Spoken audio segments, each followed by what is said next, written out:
अस्सलाम वालेकुम। तो जिस तरह हमने कल किया था, थोड़ा सा मैं आपको पहले टर्की का ब्रीफ कर देता हूँ। टर्की में रिफॉर्म्स आते रही हैं फ्रॉम टाइम टू टाइम।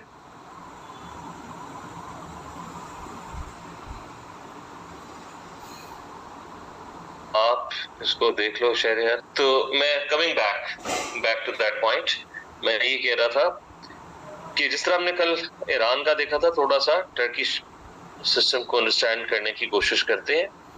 और मैं बता ये रहा था कि पहले जो है ये पार्लियामेंट्री फॉर्म ऑफ डेमोक्रेसी थी, लेकिन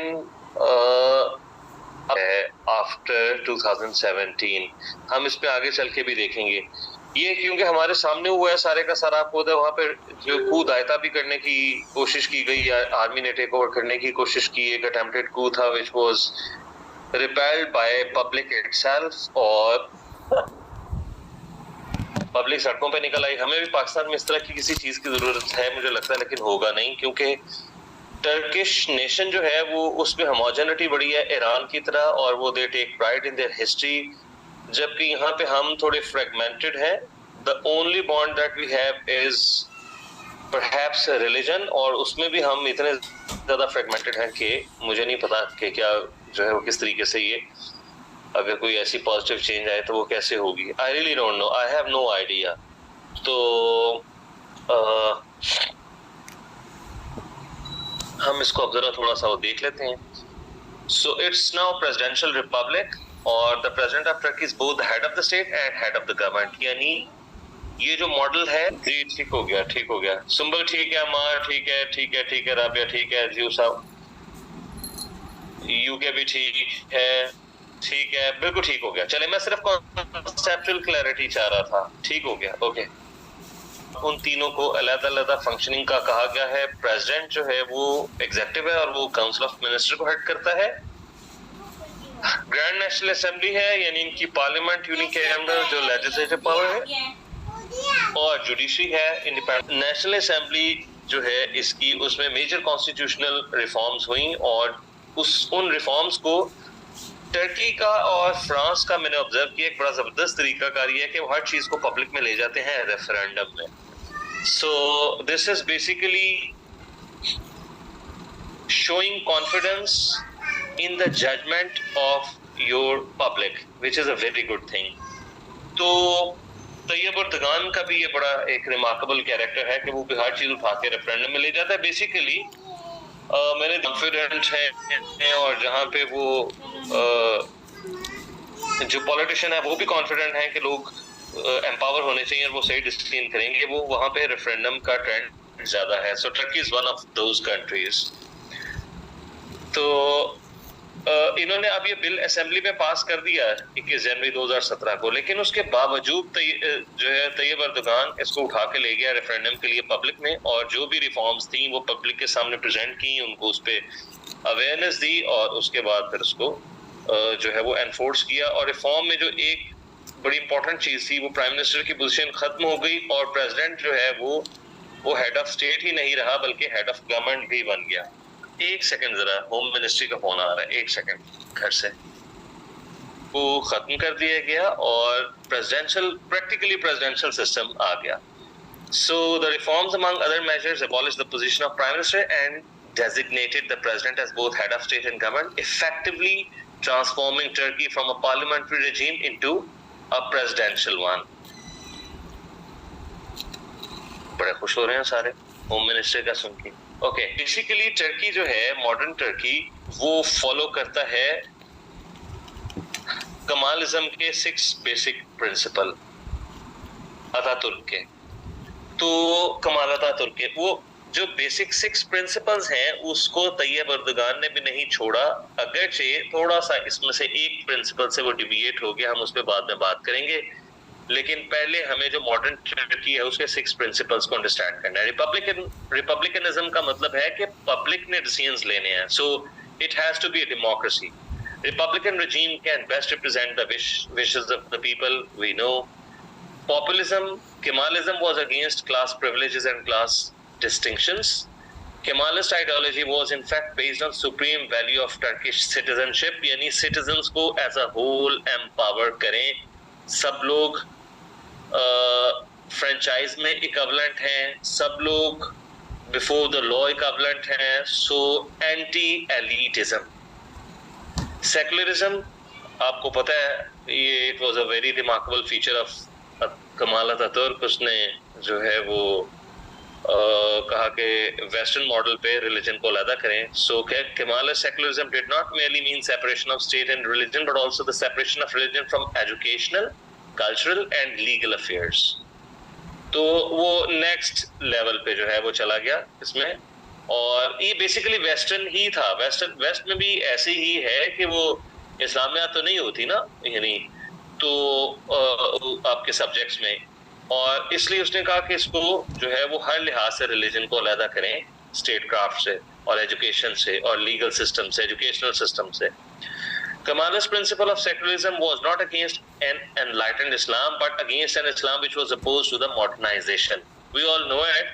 वो ये नहीं कहता था कि रिलीजन अपनी आप पर्सनल लाइफ में से निकाल दें या जो है इस पे व्यूज हैं. मतलब मैं ये कमाल अतातुर्क के व्यूज को सब्सक्राइब नहीं करता, मैं सिर्फ उनको एक्सप्लेन कर रहा हूँ. यानी ये बिल्कुल एंटी इकबाल व्यूज हैं. इकबाल कहता है कि वो जुदाहुदी सियासत से तो रह जाती है चंगेजी. कमाल कहता है कि हर चीज में से रिलीजन को आप साइड पे करें, it is your personal affair. तो और आप एनलाइटेंड इस्लाम को फॉलो करना चाहते हैं आप जरूर करें, लेकिन एक ऐसा इस्लाम जो मॉडर्नाइजेशन के अगेंस्ट है वो नहीं फॉलो करना एट स्टेट लेवल. सो रिफॉर्मिज्म, कमाल अतातुर्क ने कहा कि जो पुरानी कदरें हैं ये में से बहुत सारी बसीदा शिकस्ता हालत में हैं. वैल्यूज ये रिडंडेंट हो चुकी हैं. इसकी बजाय इनको खत्म करके नए कॉन्सेप्ट्स आने चाहिए. सोसाइटी के लेवल पे भी रिफॉर्म, सोशल रिफॉर्म्स भी आनी चाहिए. नेशनलिज्म, उसने कहा कि एक हो मुस्लिम हरम की पासबानी का बिल्कुल एंटीथेसिस. और उसने कहा जी कि ये टर्की है, ये इसकी बाउंड्रीज हैं एंड टर्की फर्स्ट, जिसको बाद में मुशर्रफ ने भी फॉलो किया है. Statism, state has to regulate, ये इसका मतलब ये है कि आप ये थोड़ा सा एंटी अमेरिकन पर्सपेक्टिव है स्टेटिज्म. हमने अमेरिकन सिस्टम पढ़ते हुए देखा था कि अमेरिका जो है it believes in non interference by government, less government. जबकि कमाल का ख्याल ये है कि इकोनॉमी को और बाकी चीजों को भी स्टेट को रेगुलेट करना चाहिए ताकि लोगों के साथ जो है वो ज्यादती ना हो और जो ताकतवर है वो दिन ब दिन मजीद ताकतवर और कमजोर मजीद कमजोर ना होता जाए, बल्कि कुछ ना कुछ इक्विलिब्रियम क्रिएट करने की जरूरत है. सो मॉडर्न टर्म्स में ये जो सोशल वेलफेयर स्टेट है ये उसके जहन में थी. ये जो इम्पोर्टेंट फीचर्स हैं. प्रेसिडेंशियल रिपब्लिक है, अभी ये रिटन कॉन्स्टिट्यूशन है इसका. और अगर कॉन्स्टिट्यूशन रिजिड है, अमेंडमेंट आपने करनी हो तो 2/3 मेजोरिटी होनी चाहिए पार्लियामेंट की. और फिर उसके बाद प्रेसिडेंट को उस पे अमेंडमेंट पे रेफरेंडम भी होल्ड करवाना है. जिस तरह मैंने कहा ये they are very fond of having referendums. So constitution की सुप्रीमेसी, बाकी सारी आपको चीजें पता है. तो अब प्रेसिडेंट पे आ जाते हैं, देख लेते हैं उसकी क्या पावर्स हैं. 5 ईयर टर्म है, ज्यादा 2 टर्म हो सकती हैं. रन ऑफ इलेक्शंस होते हैं इसके. रन ऑफ इलेक्शन का मतलब ये है कि अगर 10 कैंडिडेट्स खड़े हैं और उनमें से कोई एक कैंडिडेट भी 50% पूरे नहीं कर सका वोट, तो फिर जो टॉप 2 कैंडिडेट्स हैं उसके दोबारा जो है वो वोट होंगे. फ्रांस में भी यही सिस्टम है. इसको हम रन ऑफ इलेक्शन का सिस्टम कहते हैं कि दोबारा आप इलेक्शन करते हैं 2 टॉप कैंडिडेट्स. मैंने आपको ये एक्सप्लेन किया हुआ सिस्टम, लेकिन ये यहाँ पे अब उसकी प्रैक्टिकल इलस्ट्रेशन है कि टर्की में अगर कोई कैंडिडेट 50% मेजोरिटी के वोट नहीं लेता पब्लिक के, और लेट अस से 5 कैंडिडेट्स और एक के जो है वो 45% है, एक के 35% है, एक के 10 है, एक के 50, तो जिसके 35 और 45 है बाकी सारे एनाइलेट हो जाएंगे. वो दोबारा 2 इलेक्शन के लिए खड़े होंगे और उनके दोबारा आपस में इलेक्शन होगा. फिर जाहिर है क्लियर मेजॉरिटी होगी 50% की. सो प्रेसिडेंट, हेड ऑफ स्टेट भी, हेड ऑफ गवर्नमेंट भी, एग्जीक्यूटिव पावर उस प्रेसिडेंट के पास है सारी. और उसकी कौन कौन सी पावर्स हैं? ये executive, appointment, dismissal, council of minister यानी जो उसकी कैबिनेट होती है, presides over the council of minister, promulgate laws. वो अपने लेजिस्लेचर भी ये काम करती है, लेकिन प्रेसिडेंट भी कुछ बाय लॉज बना सकता है, उसकी भी अथॉरिटी है. प्रेसिडेंट की बाय लॉज बनाने की अथॉरिटी है. मेक द बजट, आगे थोड़ी और एक्सप्लेनेशन इस पे आएगी। Make the budget and send to parliament and show the implemented. Budget की जो रिस्पॉन्सिबिलिटी है वो यहाँ पे जिस तरह हमारे यहाँ पार्लियामेंट्री फॉर्म ऑफ गवर्नमेंट में बजट जो है वो लोअर हाउस में बनता है और फिर वो on the suggestions of technocrat of course, लेकिन वो वहां पे पास होता है। यहाँ पे प्रेसिडेंट का सेक्रेटेरिएट बजट बनाता है, प्रेसिडेंट एक्चुअली बजट बनाता है और फिर वो पार्लियामेंट को भेजता है अप्रूवल के लिए। सो इट इंश्योर्स, ये अमेरिका में भी ऐसे ही है, हमने पढ़ा था उस दिन कि बजट बनाने जो है वो जो उसका फाइनेंशियल विंग है प्रेसिडेंशियल सेक्रेटेरिएट का वो बनाता है और फिर वो भेजता है उसको कांग्रेस को। So and show the implementation of constitution and orderly, जाहिर है वो एग्जीक्यूटिव है, उसने इंश्योर करना है कॉन्स्टिट्यूशन और बाकी सारी चीजें स्टेट के ऑर्गन्स ठीक तरह परफॉर्म कर रहे हो। और एक कॉन्स्टिट्यूशनल कोर्ट है टर्की में, other than system of elaborate system of courts, supreme court है, जो हाई कोर्ट्स हैं, वो उसके अलावा एक कॉन्स्टिट्यूशनल कोर्ट है। कॉन्स्टिट्यूशनल कोर्ट का वो जो मैं पहले स्टार्ट में बता रहा था, उसका काम ये है कि वो जुडिशियल रिव्यू कंडक्ट करती है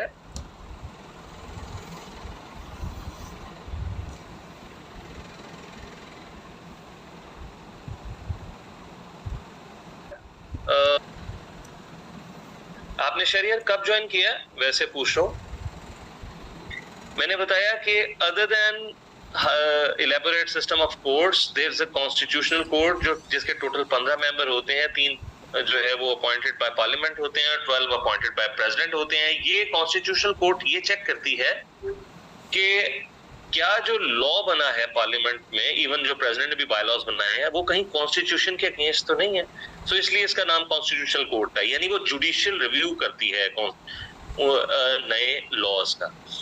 सो लेजिस्लेटिव पावर्स भी हैं, पार्लियामेंट को वो कंसिडर करने का कह सकता है, रिकंसिडर करने का कह सकता है कोई law, submit legislation for referendum if he deems necessary, extraordinary session parliament का कॉल कर सकता है, पार्लियामेंट डिसॉल्व कर सकता है, लेकिन अगर वो करता है तो फिर प्रेसिडेंट साहब खुद भी गए, उनको खुद भी नई इलेक्शंस में आना पड़ेगा और बाकी मुल्कों की तरह वो अर्जेंसी में ऑर्डिनेंसेस भी इशू कर सकता है। सो जुडिशियल पावर्स भी हैं पार्डन ग्रांट करने की, और he is guarantor of independence of judiciary, being executive, उसने इन दोनों को अलग-अलग रखना होता है। बैलेंस ऑफ पावर क्रिएटर्स भी हैं, जैसे इमरजेंसी डिक्लेयर करने की कमांडर इन चीफ भी है वो, और ट्रीटीज जो इंटरनेशनल है बायलैटरल या मल्टीलैटरल वो उनको रेटिफाई करता है। So with this we move to parliament. So एक इंस्टीट्यूशन हमने प्रेसिडेंट वाला कर लिया, पार्लियामेंट पे हम आ गए हैं। Legislative powers invested in 600 members assembly, और ये 5 ईयर के लिए इलेक्ट होती है। 2017 तक जो है वो 25 इयर्स एज थी इलेक्ट होने के लिए, लेकिन 2017 की रेवोल्यूशन में तैयब ने कहा anybody who is above 18 years can be elected, यानी उसने यूथ को एम्पावर करने की कोशिश की और यूथ में अपना एक वोट बैंक बनाने की कोशिश की। He was very successful in doing that. उसने ना सिर्फ एडल्ट फ्रेंचाइज 18 ईयर कर दी, बल्कि उसने कहा कि anybody who is above the age of 18 can be a member of parliament. So उसकी पावर्स क्या है ये सारी डिटेल आउट की हुई है। मैं नहीं चाहता अंग्रेजी सारी इसकी पढ़ के आपको सुनाऊं, लेकिन 1 मिनट मुझे देखने दें, इसमें कोई ऐसी बात तो नहीं है। हाँ, पहले कैबिनेट इसके अंडर होती थी क्योंकि प्राइम मिनिस्टर इसमें से आता था, लेकिन रेफरेंडम हुआ 2017 का जो रिफॉर्म्स हुई कॉन्स्टिट्यूशनल, उसमें काउंसिल ऑफ मिनिस्टर चली गई है अमेरिकन मॉडल पे प्रेसिडेंट के पास। इसलिए अब वो काउंसिल ऑफ मिनिस्टर को ये, क्योंकि उसके लेजिस्लेचर से नहीं है, इसलिए उसको सुपरवाइज भी नहीं कर सकती। हाँ, प्रेसिडेंट को वो पार्लियामेंट डिसीजन करके भेज सकती है घर वापस, प्रेसिडेंट को डिसमिस कर सकती है, लेकिन फिर जब वो ये ऐसा करेगी तो साथ ही पार्लियामेंट खुद भी डिसमिस हो जाएगी, फिर सारा कुछ दोबारा होगा, री इलेक्शन होंगे। सो ये चेक्स एंड बैलेंसेस का सिस्टम है। हाँ, वो ये करती है कि जो काउंसिल ऑफ मिनिस्टर है, जो प्रेसिडेंट की कैबिनेट है, और वाइस प्रेसिडेंट को भी वो उस पे पार्लियामेंट्री रिसर्च का मतलब है कि उस पे क्वेश्चंस कर सकती है, इन्वेस्टिगेशन हो सकती है, जनरल डिस्कशन हो सकती है बिहेवियर पे, उसके एक्ट्स पे, हर चीज पे, यानी जिस तरह की डिस्कशन डिबेट पार्लियामेंट पे होनी चाहिए वो हो सकती है। और अगर वो उस डिबेट के नतीजे में, इन्वेस्टिगेशन के नतीजे में पहुंचती है इस नतीजे पे कि प्रेसिडेंट ने कोई क्राइम कमिट कर दिया है या president should not be part of government any more, तो फिर वो जो प्रोसेस है वो हम आगे देखते हैं। investigating possible crimes committed by the president and can begin impeachment in parliament with a 3/5 vote in favor. Or approve or disapprove bylaws made by president. Approve or disapprove state of emergency. State of emergency can be extended, shortened or removed by the parliament. Approve or disapprove the budget made by president. Assembly approves the ratification. ये आप देख लीजिएगा, कोई इसमें ऐसी चीज नहीं है. बजट की अप्रूवल जो प्रेसिडेंट बनाता है उसकी अप्रूवल हो देती है, और जो प्रेसिडेंट करता है इंटरनेशनल ट्रीटीज साइन करता है उसको वो रेटिफाई करती है. अमेरिका में भी ऐसी है, मैंने आपको बताया था. So many features they have basically taken from the US Constitution and US system basically. So ये अब थोड़ा सा इम्पोर्टेंट सेगमेंट है और इसमें हमारे लिए भी बड़े लर्निंग लेसन है ये, जिसमें हम पहुंच गए हैं अब स्लाइड पे. Role of army in Turkish political system. इस पे ना आपको कुछ शॉर्ट नोट को इस तरह की चीज आ सकती है क्योंकि ये हमारे लिए थोड़ा रेलेवेंट बन गया हुआ है. सो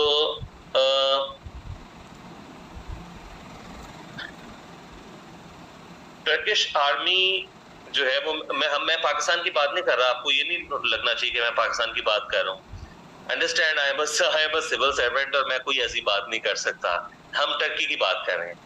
सो अतातुर्क की जो ड्राइव थी मॉडर्नाइजेशन की, उसमें आर्मी का रोल उसने थोड़ा एनहांस कर दिया क्योंकि लॉ एंड ऑर्डर वो नए सिस्टम का एनफोर्स करना चाहता था.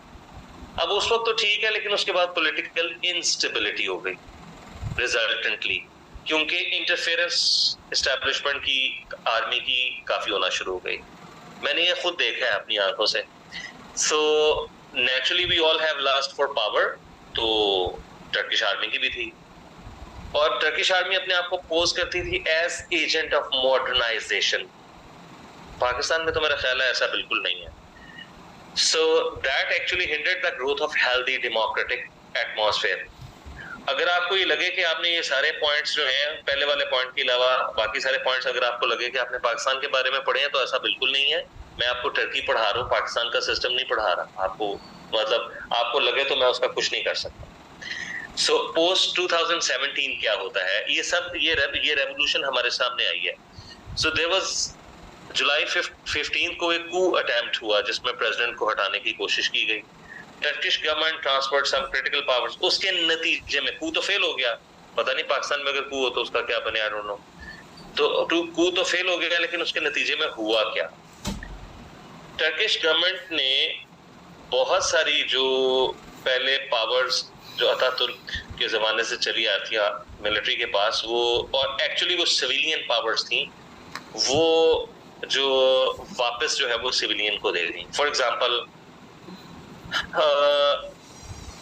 टॉप फोर्स कमांडर डिटैच हो गए चीफ ऑफ जनरल स्टाफ से, और मिलिट्री स्टाफ कॉलेजेस और मिलिट्री स्कूल्स खत्म कर दिए गए. To diffuse the concentration of military power and ensure civilian control of the army, ये उसका ऑब्जेक्टिव था.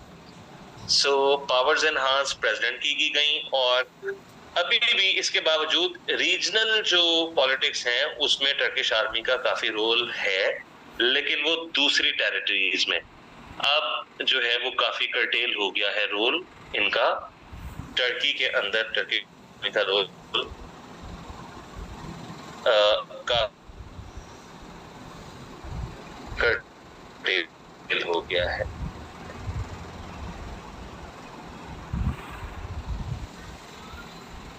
और आवाज आ रही है आप लोगों को? तो ये हुई reform on authorities of parliament और फिर रिफॉर्म्स ऑफ इलेक्शंस. ये 3 मेजर रिफॉर्म्स थी. इनको हम क्विकली देख लेते हैं. प्रेसिडेंट हेड ऑफ स्टेट और हेड ऑफ गवर्नमेंट हो गया. वाइस प्रेसिडेंट वो अपॉइंट कर सकता है, मिनिस्टर्स कर सकता है, यानी अपनी 12 मेंबर वो अपॉइंट कर सकता है. कॉन्स्टिट्यूशनल कोर्ट के मैंने आपको बताया था. पार्लियामेंट डिसॉल्व कर सकता है, लेकिन प्रेसिडेंट को खुद भी जाना पड़ेगा दोबारा इलेक्शन में, और वो स्टेट ऑफ इमरजेंसी डिक्लेयर कर सकता है, बजट बना सकता है, पार्लियामेंट को भेजता है वो. और पहले पार्लियामेंट में बजट बनता था. और can make bylaws about executive which will be examined by the constitutional court, यानी ये जो स्पेशल कोर्ट है, ये जो कॉन्स्टिट्यूशनल कोर्ट है, इसमें जो बायलॉज प्रेसिडेंट बनाएगा वो यहाँ पे जाएंगे, चेक होंगे कि ये एंटी कॉन्स्टिट्यूशन तो नहीं है. पार्लियामेंट की अथॉरिटी में क्या रिफॉर्म्स आई, उसको लेजिस्लेचर वो पहले भी तो पार्लियामेंट वैसी थी, 600 MPs हो गए। It detects president's cabinet and vice president with parliamentary recess, जो मैंने पहले बताया आपको। Appoints 3 members to constitutional court। ये 12 members president appoint करता है और 3 members parliament appoint करती है। It can dissolve presidency, but the parliament will also go to the election। बिल्कुल ये देखें क्या जबरदस्त बैलेंस है। प्रेसिडेंट जो है वो he can dissolve parliament, but उसको इलेक्शन के लिए खुद भी जाना पड़ेगा। इसी यानी ये सुसाइड बॉम्बिंग है दोनों केस में। इसी तरह ही जो है वो ये पार्लियामेंट जो है ये डिसॉल्व कर सकते हैं प्रेसिडेंसी को, लेकिन इसको फिर इलेक्शन में जाना पड़ेगा। सो मैं वो जो बात हो रही है ना कि ये सुसाइड बॉम्बिंग है, बेसिकली दोनों के लिए सुसाइड बॉम्बिंग है ये।